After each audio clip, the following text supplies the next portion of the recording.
dédé àkókò yìí gbogbo ẹ̀yin olólùfẹ́ ìkànnì Jígí Alára, ìkànnì 24 tó fi ìkàlẹ̀ sí ìlú Ìbàdàn ìpínlẹ̀ Ọ̀yọ́, ilé tí a ti ń sọ ọ̀rọ̀ bí àkọlé ìtàn tó jẹ́ wípé pẹ̀lú ìmísí Odùduwà ní gbogbo ọ̀rọ̀ tó ń jáde láti ẹnu wa. Ẹ̀yin olùgbọ́ wa, a dúpẹ́ fún bí ẹ ṣe ń bá wa lọ. Ojú tẹ́ fi ń fò wá kò ní fọ́, bẹ́ẹ̀ sì ni etí tẹ́ fi ń gbọ́ wa kò ní di tẹ́ náwó sí láéláé.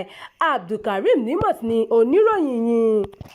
Mo ṣetán láti dupò ààrẹ ní 2027. Ọ̀sẹ̀ tó ń bọ̀ ní ìdìbò abẹ́lé wa. Èmi kọ́ o, Ọpẹ́yẹmí ò kì í ṣe olóṣèlú. Omoyele Sowore ló yànnàná ọ̀rọ̀ bí ìgbáradì ṣe ti bẹ̀rẹ̀ lágbo òṣèlú fún ìdìbò àpapọ̀ ọdún 2027 lórílẹ̀‐èdè Nàìjíríà.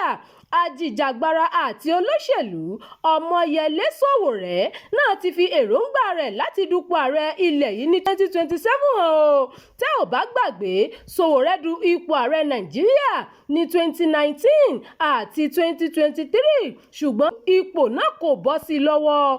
Ọjọ́ Ẹtì àná, ọjọ́ 22 oṣù karùn-ún ọdún 2026 yìí ni Sowore kéde èròǹgbà rẹ̀ láti dupò ààrẹ lórí ètò iléeṣẹ́ amóhùnmáwòrán Channels kan. Kódà ó ní ètò ti ń lọ láti dìbò abẹ́lé nínú ẹgbẹ́ òṣèlú tí òun yóò ti díje. Sowore sọ pé ọ̀sẹ̀ tó ń bọ̀ yìí ni ìdìbò abẹ́lé náà yóò wáyé pẹ̀lú, nígbà tí ìbéèrè jáde fún ajìjàgbara náà pé ṣé òun nìkan ni ẹgbẹ́ yóò fà kalẹ̀ láti díje ipò ààrẹ náà tàbí yóò bá àwọn kan tá a kàn gbọ̀n.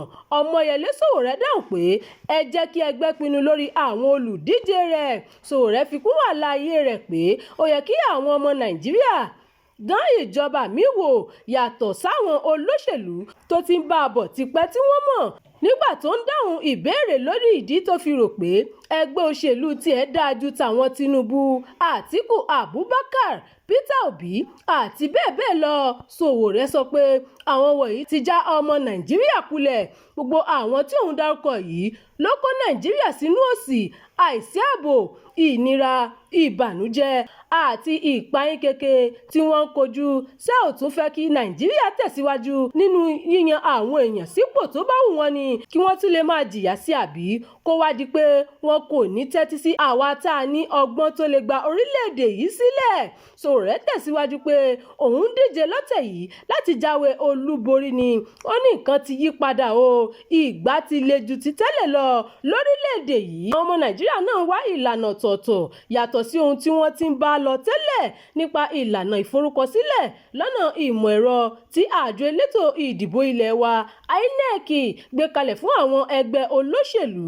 Sowore ṣàlàyé pé ẹgbẹ́ African Action Congress AAC tóun yóò ti díje kò tí ì parí ètò tiẹ̀ lórí yẹn, ṣùgbọ́n èyí kò dí ìpinnu àti ìdíje òun lọ́wọ́. Ìròyìn fún ti àkókò yìí kò ní jù báyìí lọ. Ẹ má gbàgbé láti tẹ̀lé ìkànnì yìí, ẹ máa bá wa pín ká kí ẹ sì fi èròǹgbà yín sí abala àríwísí.